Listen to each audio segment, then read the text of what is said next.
محترم معزز سامعین کرام، عزت مآب میری بہنوں اور بیٹیوں، آج نماز تراویح میں اللہ سبحانہ و تعالیٰ کی توفیق سے محترم قاری صاحب نے سورۃ بقرہ کا اکثر حصہ تلاوت کر لیا ہے۔ تیسرے پارے کے بھی کچھ حصہ تلاوت ہوا اور کل انشاءاللہ یہ سورۃ بقرہ جو ہے نا وہ ختم ہوگی۔ یہ جیسا کہ کل میں نے عرض کیا تھا کہ مدینہ طیبہ میں جب نبی علیہ السلام تشریف لائے ہیں تو اس کی اوائل ہی میں یہ صورت اللہ سبحانہ و تعالیٰ نے نازل کی، جس میں بنیادی طور پر ایک بات سمجھنی چاہیے اور اسی کے تناظر میں پھر اپنا بھی جائزہ لینا چاہیے۔ اللہ سبحانہ و تعالیٰ نے یہ بات فرمائی ہے اور آپ سنتے رہتے ہیں حضرات علماء کرام سے، خطباء اعظام سے، کہ اس مہینے میں اللہ سبحانہ و تعالیٰ نے قرآن مجید کو نازل کیا ہے۔ قرآن مجید کیا نازل ہوا کہ اس قرآن مجید کے اس مہینے میں نازل ہونے کے نتیجے میں ایک امت کو بالکل دھتکار دیا گیا، ان کو ملعون قرار دے دیا گیا، ان کے منصب جلیلہ سے ان کو بالکل ناکام کر دیا گیا، ختم کر دیا گیا، اور ان کی جگہ پر اللہ سبحانہ و تعالیٰ نے اس امت کو، نبی علیہ السلام کی امت کو، جو امت وسطیٰ ہے، اس کو قائم کیا یہودیوں اور عیسائیوں کی بجائے۔ یہ ہے ساری صورت کا بس منظر، بلکہ کہنا چاہیے 1.5 پارے میں اکثر و بیشتر یہی بات بیان ہوئی۔ اور پھر یہودی کیوں اپنے اس منظر پر، جس میں اللہ ذوالجلال والاکرام نے فرمایا انی فضلتکم علی العالمین، کہ اے بنی اسرائیل میں نے تم کو تمام جہانوں پر فضیلت دی، اتنا بڑا اعزاز اللہ سبحانہ و تعالیٰ نے ان کو عطا فرمایا تھا کہ ان بنی اسرائیل میں بادشاہ بھی ہوئے، بنی اسرائیل میں بہت سے انبیاء کرام علیہم السلام بھی ہوئے، بلکہ حضرت یعقوب علیہ السلام کے بعد جتنے بھی حضرات ہوئے ہیں وہ تمام کے تمام بنی اسرائیل میں ان کی آل اولاد میں ہی اللہ تعالیٰ نے نبوت ان کو عطا فرمائی۔ اور بادشاہت کے طور پر بھی حضرت سلیمان اور حضرت داؤد علیہ السلام کو جو انعام اور جو خصوصیات اللہ تعالیٰ نے عطا فرمائی یہ کسی اور نبی کو نہیں دی گئی، حتیٰ کہ حضرت سلیمان علیہ السلام کا وہ تو اللہ ذوالجلال نے حیوانوں کی بولیاں ہی نہیں سمجھا دی، بلکہ ہوا پر بھی قدرت اللہ ذوالجلال والاکرام نے عطا فرما دی تھی۔ یعنی ایسی بادشاہت انہوں نے خود مانگی تھی اللہ ذوالجلال سے کہ یا اللہ ایسی بادشاہت عطا فرما کہ کسی کو وہ بادشاہت آپ نے نہ دی۔ تو ایسی بادشاہت واقعتاً اللہ تعالیٰ نے حضرت سلیمان اور حضرت داؤد علیہ السلام کو دی، لیکن اتنے اعزاز اور اکرام کے باوجود یہ ناکام کیوں ہوئے، یہ نامراد کیوں ہوئے، یہ مغضوب علیہ کیوں ٹھہرے؟ سوچنے کی بات یہ ہے۔ اور یہی بات اللہ سبحانہ و تعالیٰ نے سورۃ بقرہ کے پہلے پارے میں مختلف اسالیب میں اور ان کے غلط دعووں اور ان کی غلط کردار کا عکس یا نقشہ اللہ سبحانہ و تعالیٰ نے پیش کیا ہے کہ ایک طرف اللہ سبحانہ و تعالیٰ کے انعامات ہیں اور دوسری طرف پہ ہم مسلسل اللہ اور اللہ کے رسول حضرت موسیٰ علیہ السلام کی نافرمانی ہیں، بلکہ عہد و پیمان اللہ سے اور اللہ کے رسول سے کرنے کے باوجود بھی وہ اپنے عہد و پیمان پر قائم نہ رہ سکے۔ یہ بنیادی غلطیاں ہیں ان کی. لیکن ہمیں یہاں سوچنا چاہیے. ایک بات دیکھیے، نبی علیہ الصلوۃ والسلام نے ارشاد فرمایا ہے، اور یہ صحیح بات یہ ہے کہ ہمیں ہلا دینے والی ایک بات پریشان کر دینے والی بات.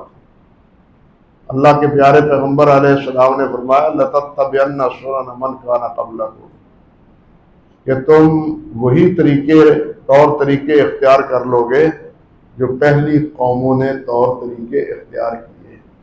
یعنی وہی انداز، وہی زندگی، وہی اسلوب تمہارا ہو جائے گا جو پہلی قوموں کا ہوا تھا.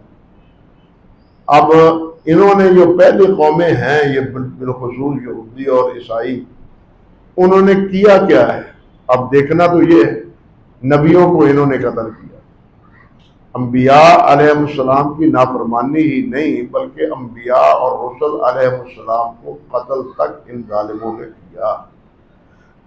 اور موسیٰ علیہ السلام کا اتنا مذاق اڑایا کہ ایک جگہ اللہ فرماتے ہیں لِمَ تُؤْذُونَنِي وَقَدْ تَعْلَمُونَ أَنِّي رَسُولُ اللَّهِ، وہ تمہیں اللہ سے خوف نہیں آتا، تم جانتے ہو کہ میں اللہ کے کا رسول ہوں، اس کے باوجود در پہ آزار ہو میرے.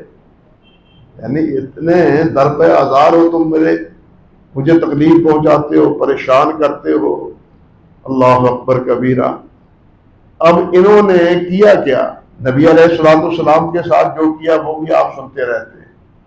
نبی علیہ السلام سے کم نہیں کیا، آپ کو شہید کرنے کا جو پلاننگ کی انہوں نے، جو منصوبہ بنایا، وہ بھی ہمارے سامنے. کئی دفعہ یہ انہوں نے کوشش کی نبی علیہ السلام کو شہید کرنے کی.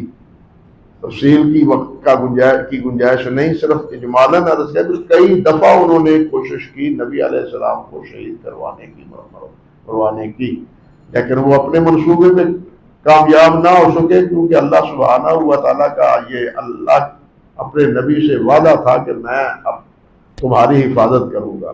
جس طرح ایک قرآن پاک کی اللہ حفاظت کرتا ہے نے کی ہے، اسی طرح نبی علیہ السلام کی بھی اللہ تعالیٰ نے حفاظت فرمائی ہے. مشرکین مکہ کے پروگراموں سے بھی، ان کے منصوبوں سے بھی اللہ ذوالجلال والاکرام نے آپ کو محفوظ رکھا، اور یہودیوں کے منصوبوں سے بھی اللہ سبحانہ و تعالیٰ نے آپ کو محفوظ رکھا. تو یہ وہ لوگ تھے، آپ اندازہ کریں کہ یہ کہا کرتے تھے. فوائد اللہ پاک فرماتے ہیں اور مذمت کرتے ہیں اَتَأْمُرُونَ النَّاسَ بِالْبِرِّ وَتَنْسَوْنَ أَنفُسَكُمْ. اب ہمیں جائزہ لینا چاہیے.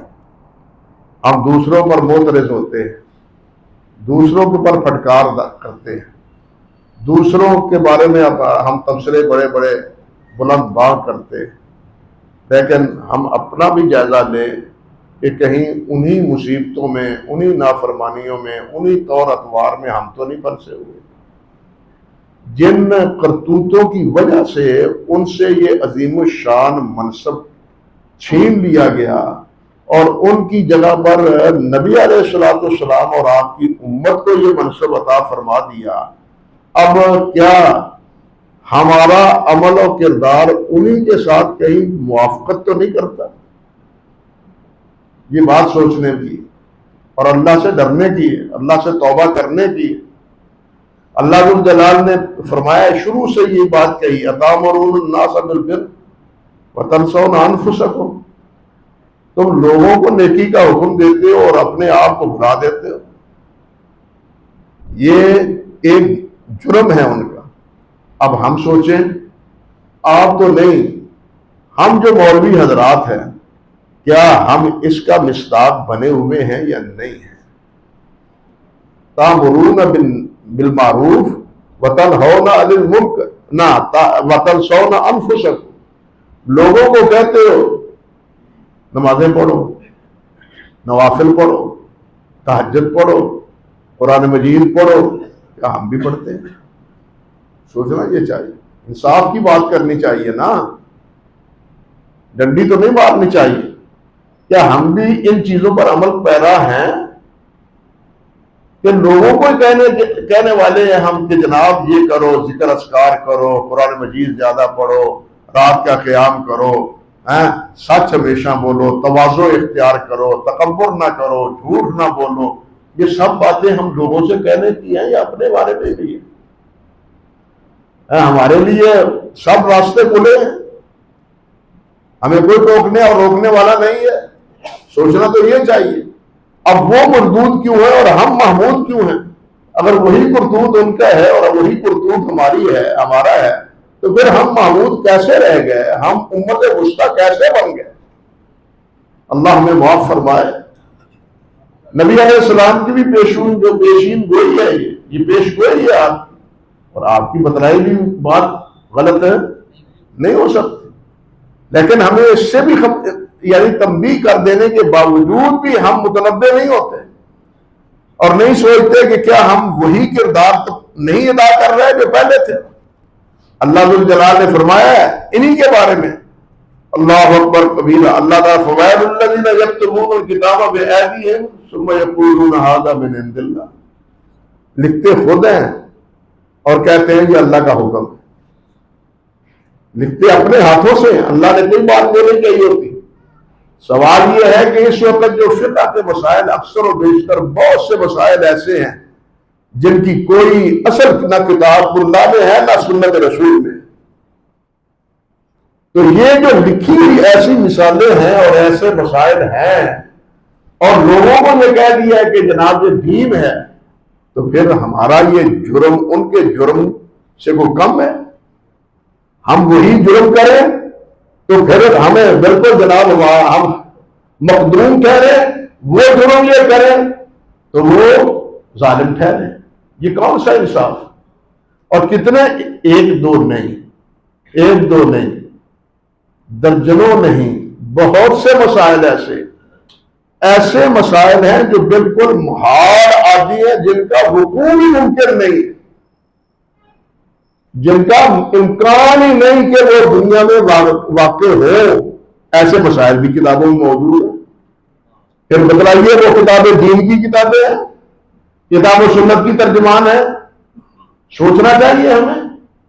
وہ یہ جرم کریں تو مجرم بنے، ہم یہ جرم کریں تو عالم فاضل بنے. جناب بڑا علم و فضل ہے، انہوں نے تو ایسے مسائل بیان کر دیے کہ جو وہ واقع ہونے والے تھے وہ بھی بتلا دی، واقع ہوئے نہیں لیکن ہونے والے تھے وہ بھی بتلا دی. یہ کون سی خدمت ہے؟ اللہ ذو الجلال نے تو اس کی مذمت کی، اللہ کے رسول نے اس کی مذمت کی ہے، صحابہ کرام نے اس کی مذمت کی ہے. سورۃ داروی پڑھ کے دیکھیں، شاہ ولی اللہ رحمۃ اللہ علیہ کی ازالۃ الخفا پڑھ کے دیکھیں. سب حضرات نے اس فکر کی، اس طریقہ کار کی تردید کی ہے اور نفی کی. پھر دیکھیں آگے چلیے، اللہ سبحانہ و تعالیٰ نے فرمایا کہ یہ کیا کہتے تھے، لَن يَدْخُلَ الْجَنَّةَ إِلَّا مَنْ كَانَ هُودًا أَوْ نَصَارَىٰ، جنت میں اور کوئی نہیں جائے گا، جو یہودی ہوگا وہ جائے گا یا نصارہ جائے گا وہ. اب دیکھیے ذرا سوچیے، یہ ایک طرف یہ کہتے تھے جنت جانا ہے تو یا یہودی بنو یا عیسائی بنو، لیکن اپنی لڑائی کا حال یہ تھا، قالت اليہود لیست النصارى علی شیء وقالت النصارى لیست اليہود علی شیء. ذرا سوچیے، یہودی کہتے تھے نصارہ کا کوئی دین نہیں ہے، نصارہ کہتے تھے یہودیوں کا کوئی دین نہیں ہے، لیکن نتیجے میں دونوں اکٹھے، مسلمانوں کے مقابلے میں یہ اکٹھے کہ جب تک تم یہودی یا عیسائی نہیں بنو گے اس وقت تک تمہیں جنت نہیں ملے گی. بتلائیے یہ فکر ہم میں پایا جاتا ہے یا نہیں پایا جاتا؟ آج جو فرقے بندی ہے، کیا اس فرقے بندی نے یہی نتیجے ہمیں انہی نتیجوں پر پہنچایا ہے یا نہیں پہنچایا؟ اور پھر ظلم کی انتہا یہ کہ لکھا ہے، میں کیا نام لوں، بہت بڑا نام ہے، امام الحرمین لقب ہے عبد الملک جوینی کا. حرمین کا وہ خطیب تھا اور امام تھا. اس نے کتاب لکھی ہے اللہ اکبر کبیرہ،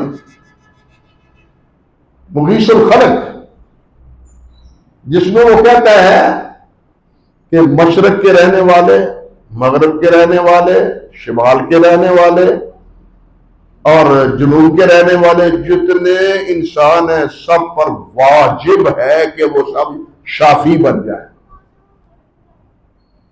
سوچا ہے ذرا، سمجھا؟ وہی بات ہے نا، وہی بات ہے نا جو انہوں نے کہی، یہودی بن جائے یا عیسائی بن جائے. یہاں کیا ہے؟ سارے انسان جو ہے نا ان پر واجب ہے کہ وہ شافی بن جائے. اب اسی بہر میں دوسرا ہوتا ہے، لقب اس کا ہے شیخ الاسلام مسعود بن شیبہ، کتاب التعلیم کے مقدمے میں. یہ دونوں کتابیں میرے پاس ہیں، یہ زبانی جمع خرچ نہیں ہے، دونوں کتابیں ہیں اللہ کے فضل سے.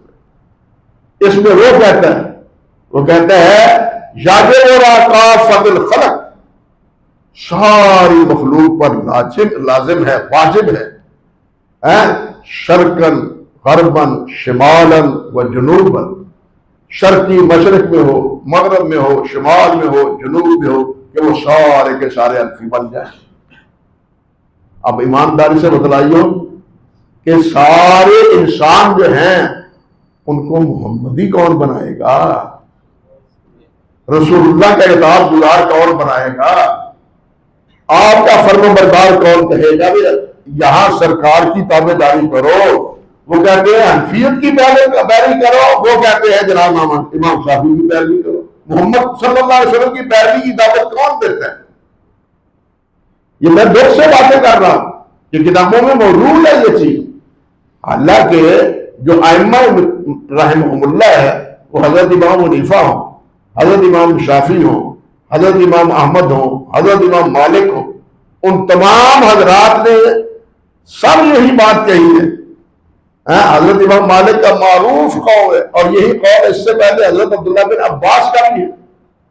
کہتے ہیں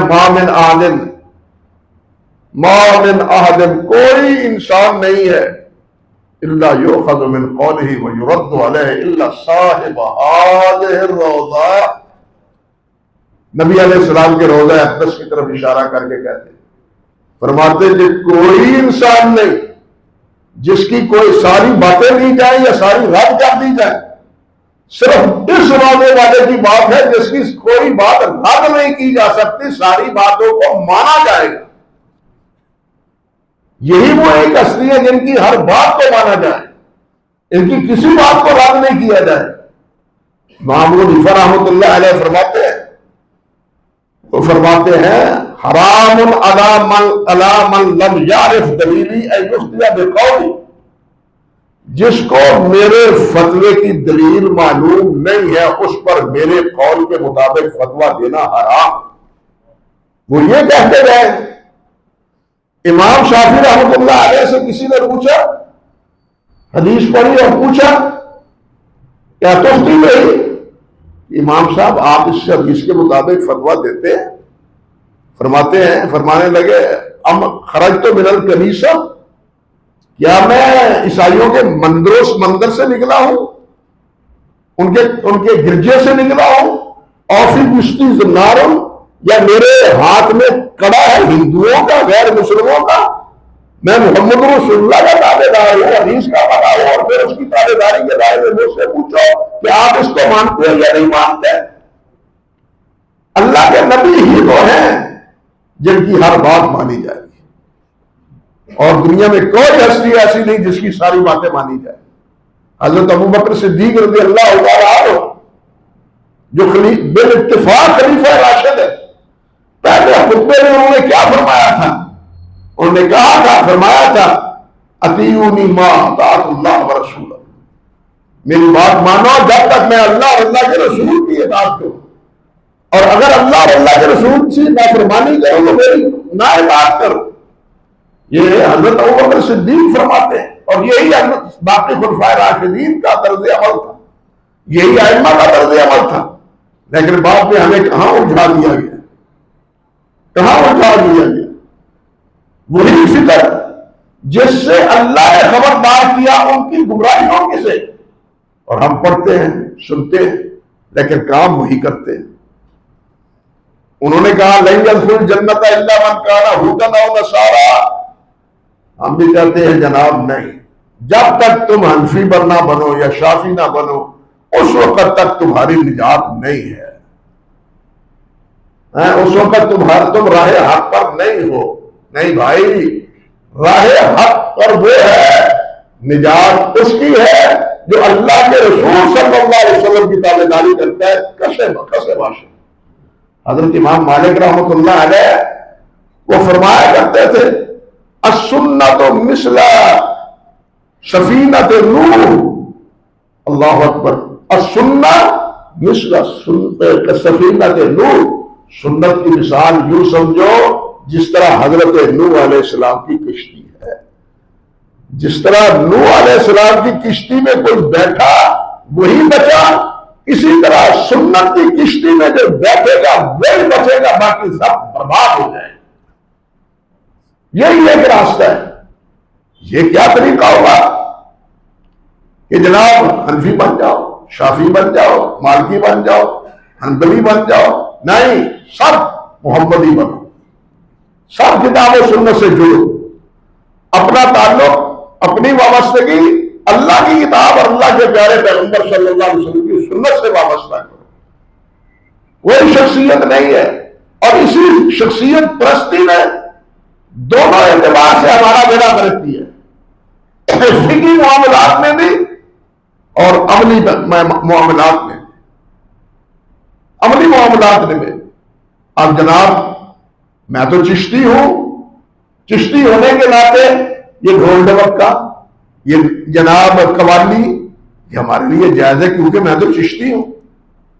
وہ اللہ کے بندو، چشتی اللہ کے رسول ہے، رسول تو اللہ کے محمد صلی اللہ علیہ وسلم۔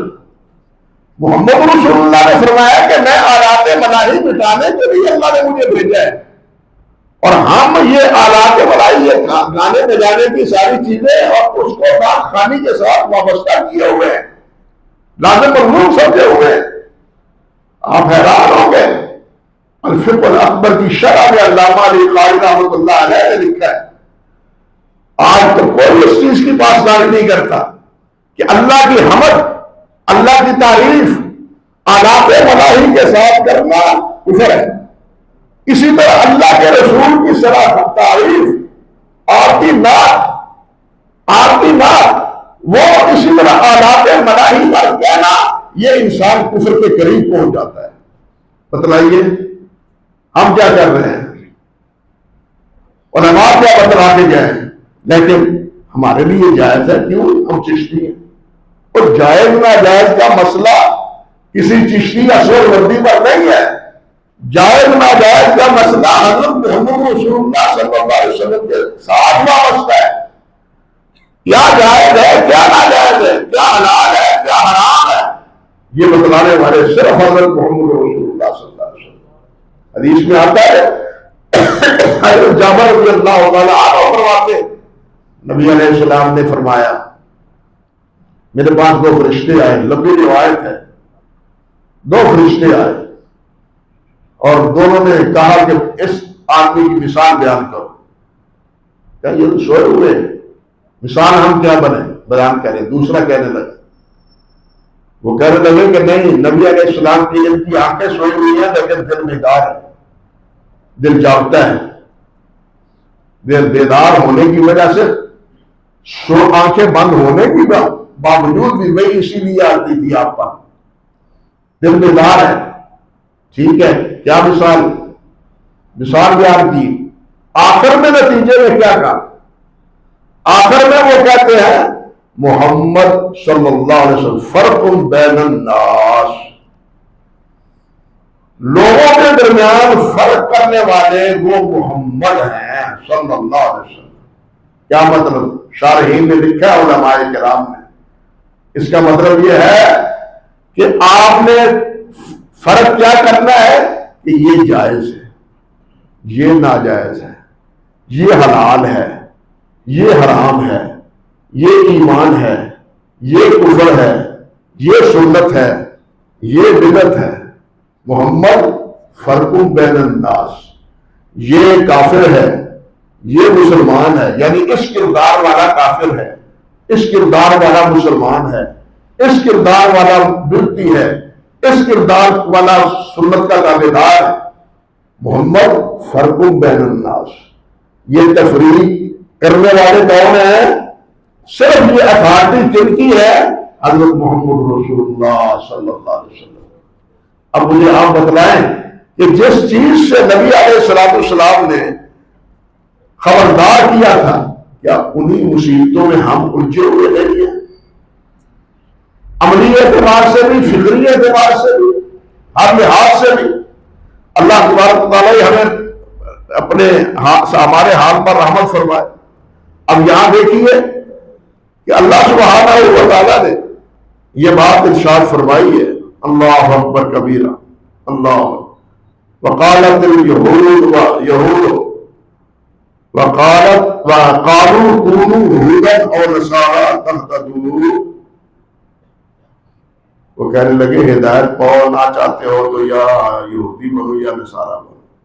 یہ مقابلے میں ہے، ورنہ دونوں میں بتلا چکا ہوں، کہتے ہیں یہودی کہتے ہیں ان کا کوئی دین نہیں ہے، نصارہ کہتے ہیں ان کا کوئی دین نہیں، لیکن مسلمانوں کے اور نبی علیہ السلام کی مخالفت میں وہ کیا کہتے ہیں؟ او نصارى تهتدوا۔ اللہ نے کیا فرمایا؟ اللہ نے فرمایا قل بل ملت ابراہیم حنیفا وما کان من المشرکین۔ تمہاری بات نہیں، ملت ابراہیمی کی پیروی، ملت ابراہیمی کی تابع داری ہے۔ جو ابراہیم مشرک نہ تھا، تم کون ہو؟ اور عیسائی وہ بھی مشرک، یہودی وہ بھی مشرک۔ یہودیوں نے کہا قالت الیہود عزیر ابن اللہ وقالت النصارى مسیح ابن اللہ، انہوں نے عزیر کو بیٹا بنا دیا اللہ کا، اور انہوں نے عیسائی عیسیٰ علیہ السلام کو اللہ کا بیٹا بنا دیا۔ اللہ نے فرمایا کہ تمہارے منہ کی باتیں، بلکہ تم کس کی پیروی کرو؟ ملت ابراہیمی کی جو مشرک نہ تھے۔ اللہ تعالیٰ نے بھی اپنے حبیب کا بھی فرمایا، بلکہ وہ نبی علیہ السلام فرماتے ہیں ان اتبع اللہ، میں اتباع کرتا ہوں ملت ابراہیمی، ان صلاتی و نسکی و محیای و مماتی للہ رب العالمین لا شریک لہ وبذلک امرت وانا من المسلمین۔ اور ساتھ یہ بھی فرمایا کہ میں ملت ابراہیمی کی، اور اللہ جلال نے بھی فرمایا کہ ما کان ابراہیم یہودی ولا نصرانی ولکن کان حنیفا مسلما۔ ابراہیم یہودی نہیں تھا، عیسائی نہیں تھا، وہ مسلمان تھا۔ او بھائی امت کو حنفی مت جاؤ، مسلمان کس نے بنانا ہے؟ سنت کا پیروکار کس نے بنانا ہے؟ تم تو اپنے اپنے گروہ اور اپنے اپنے فرقوں کے بارے میں کھینچا تانی کر رہے ہو، اور اسی بنیاد پر اللہ معاف فرمائے مساجدیں تقسیم ہو چکی ہیں، اور اسی بنیاد پر سال بیت اللہ میں بیک وقت 4 نمازیں ہوتی رہی ہیں۔ میری ان کے پیچھے نہیں ہوتی، ان کی ان کے پیچھے نہیں ہوتی، ان کے پیچھے نہیں ہوتی، اللہ کے گھر میں بیت اللہ میں۔ بتلائیے ہم کہاں تک پہنچے؟ ان سے کوئی کمی چھوڑی ہم نے کمی چھوڑی؟ اللہ کے ذل جلال نے ان کے کردار سے جو ہمیں علم نشرہ کیا ہے، کیا ہم اسی کردار میں ڈوبے ہوئے ہم نہیں ہیں؟ ہمیں اللہ کا کوئی ڈر اور خوف نہیں ہے؟ وہ اگر یہ کام کرے تو ہو گیا ہو، اور ہم جناب جی وہی کام کرے تو ہم جناب امت مرحومہ ہوں۔ انا للہ و انا الیہ راجعون۔ یہ بھی تو شیطان کا ایک جھانسا ہے کہ ہم تو امت مرحومہ ہیں جناب، ہمارے اوپر تو ہم بخشش اور مغفرت ہمارے لیے ہی ہے۔ اللہ اکبر، وہ حالی مرحوم نے کہا ہے نا، مگر مسلمانوں میں کشادہ ہے راہیں، پرستش کرے شوق سے جس کی چاہے۔ یہ جس کی پرستش چاہے کرے، نہ اسلام بگڑے نہ دین بگڑے، ہم پکے سچے مسلمان وہی کام کرنے کے باوجود انا للہ و انا الیہ راجعون۔ تو میرے عرض کرنے کا مقصد یہ تھا کہ ہمیں یہ سورۃ بقرہ سبق دیتی ہے، یہ آئینہ دکھایا ہے، خبردار کیا ہے امت وسطیٰ کو کہ دیکھو تمہیں اس منصب پر اب کھڑا کیا جا رہا ہے، اور تمہارا قبلہ بھی ان سے جدا کر دیا گیا ہے، کسی اعتبار سے تمہارا ان کے ساتھ موافقت اب نہیں ہے، تو ان کے کردار سے بچ کے زندگی گزارنا۔ لیکن افسوس ہے کہ ہم اسی کردار کے حامل بنے ہوئے ہیں، جن کردار کی وجہ سے اللہ ذوالجلال والاکرام نے ان کو مغضوب اور ملعون قرار دیا تھا۔ یہ ہمارے لیے باعث عبرت اور باعث غور بات ہے، لیکن ہم اس طرف تو نہیں غور کرتے۔ قرآن سن ضرور لیتے ہیں، اگر قسمت اچھی ہو تو تھوڑا سا ترجمہ بھی کر لیتے ہیں، لیکن جو مقصد ہے قرآن مجید کا اس کو سمجھنے کی کوشش نہیں کرتے۔ اللہ ہمیں قرآن سمجھنے کی توفیق دے، اس پر عمل کی بھی توفیق عطا فرمائے، اور اپنے حبیب علیہ السلام کا متبع اور فرم بردار بنائے۔ اقول قولی ھذا استغفر اللہ لی ولکم ولسائر المسلمین۔